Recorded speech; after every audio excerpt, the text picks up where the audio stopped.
how to find updates from friends, notification settings on Facebook Lite. Hello guys, in today's video I'm gonna show you how to find updates from friends, notification settings on Facebook Lite. First thing, go to Facebook Lite and now just click these three lines here in the top corner and go down. Here you will find settings, click on it and then click notifications,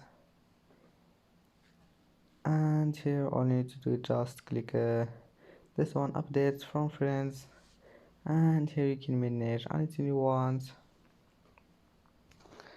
and just go back and it will be saved. And that's it for today's video. If you like this video, please don't forget like and don't forget subscribe, and thank you for watching this video until the end. See you in the next video.